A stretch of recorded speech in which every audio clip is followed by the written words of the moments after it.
Students, अब हम इस लघु कथा का दूसरा पार्ट जिसका शीर्षक है जीभ का वर्चस्व का अध्ययन करेंगे। बच्चों, जीभ का वर्चस्व इस लघु कथा के माध्यम से लेखक जोशी जी ने दांत को कठोरता का और जीभ को विनम्रता का प्रतीक माना है। वे कहते हैं व्यक्ति को कभी भी घमंड नहीं करना चाहिए। जीवन में हमें विनम्रता को अपनाना चाहिए, ना कि कठोरता को। किसी भी स्थिति में, किसी भी समय हमें कठोर नहीं होना चाहिए, क्योंकि घमंड एक ऐसी स्वाभाविक सहज प्रवृत्ति है जो मनुष्य का विनाश कर देती है। घमंड मनुष्य का शत्रु होता है और घमंड के कारण ही मनुष्य को कई परेशानियों का सामना भी करना पड़ता है। और इसके अलावा, इसके विपरीत विनम्रता से मनुष्य का व्यक्तित्व, उसकी पर्सनालिटी ऊंची उठती है। जो विनम्र होता है उसका सम्मान समाज में होता है, उसका अस्तित्व इस समाज में बना रहता है। तो चलिए हम कहानी सुनते हैं दांत और जीभ की। जीभ का वर्चस्व। पंक्तिबद्ध का अर्थ होता है एक लाइन में। पंक्तिबद्ध और एक साथ रहने के कारण दांत जो थे वे दुस्साहसी हो गए थे। दुस्साहसी मतलब जरूरत से ज्यादा घमंडी हो गए थे।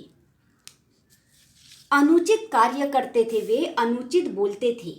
और एक दिन उन्होंने क्या किया, तो दांतों ने बड़े ही गर्व से जीभ से कहा, हम दांत 32 हैं और तो और गहरे दोस्त भी हैं, और तू तो अकेली है। अगर हम चाहे ना तो तुझे बाहर निकाल कर फेंक देंगे। जीभ ने कभी भी इस प्रकार के कड़वे, तीखे और अभद्र भाषा सुनी ही नहीं थी। वह हंसकर दांतों से बोली, ऊपर से तो बहुत स्वच्छ सफेद चमकीले लग रहे हो, लेकिन मन में बहुत ही कपटी, छली और धोखेबाज हो और दूसरों के बारे में ऐसा सोचते हो। इतना सुनने पर तो दांतों को और भी गुस्सा आया और उन्होंने जीभ से कहा, ज्यादा मत बोल, अपने औकात में रहे। दांत जीभ को धमकाते हुए कहते हैं कि हम शक्तिशाली हैं, हम मजबूत हैं, हम तुम्हें चबा भी सकते हैं। इतना सुनने के बाद भी बच्चों, जीभ को गुस्सा नहीं आया। जीभ ने बड़ी ही विनम्रता से उत्तर दिया, दूसरों को चबा डालने की इच्छा रखने वाले या दूसरों को तकलीफ देने की इच्छा रखने वाले बहुत जल्दी खत्म हो जाते हैं या नष्ट हो जाते हैं।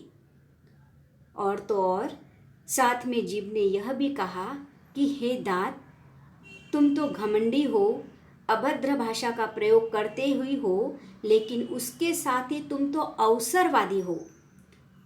अवसरवादी का अर्थ होता है मौका देखकर काम करना। मनुष्य जब तक जवान रहता है, यंग रहता है, तब तक आप उसके साथ रहते हो, और जैसे मनुष्य को बुढ़ापा आना चालू होता है, दांत, तुम लोग तो उन्हें छोड़कर चले जाते हो।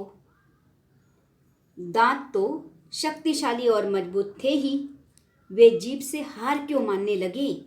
उन्होंने कहा, हमारी जड़ें बहुत गहरी है, हम बहुत मजबूत हैं, और हमारी मजबूती और नुकीलेपन के कारण बड़े बड़े हमसे डरते भी हैं। इस पर जीभ ने बड़ी विनम्रता से उत्तर दिया कि हे दांत, तुम्हारा काम तो मुंह के अंदर तक ही सीमित है ना, बाहर निकलकर तो तुम कोई काम कर नहीं सकते हो। मुंह से बाहर तो तुम आ नहीं सकते, लेकिन मैं पूरी दुनिया को प्रभावित कर सकती हूँ और पूरी दुनिया को झुकाने की क्षमता भी रखती हूँ। फिर भी दांतों ने जीभ को धमकी दी, हम सभी ने तुम्हें घेर कर रखा हुआ है। तुम हमारे बीच में हो, हम सभी तुम्हें चबा जाएंगे। जीभ ने दांतों के घमंड को चूर करते हुए उनको चेतावनी दी और कहा, अगर मैं डॉक्टर को बुलाऊं तो? और अगर दांतों का डॉक्टर आ गया, दंत चिकित्सक आ गया, तो क्या करेगा? मेरे कहने पर कि मेरा ये दांत दर्द हो रहा है, वो दांत दर्द हो रहा है, कहने पर तुम सबको एक एक को बाहर निकाल देगा और मुझे तो छुएगा भी नहीं और तुम सब बाहर हो जाओगे। अब इस बात पर घमंडी दांत कुछ भी नहीं बोल पाए, लेकिन उन्हें एक कविता याद आई। कविता की पंक्ति, किसी को पसंद नहीं सकती बयान में, तभी तो दी नहीं हड्डी जबान में। किसी को भी जोर जबरदस्ती करना, यह किसी के साथ भी करना अच्छा नहीं होता और किसी को अपने साथ जोर जबरदस्ती किसी को पसंद भी नहीं होती।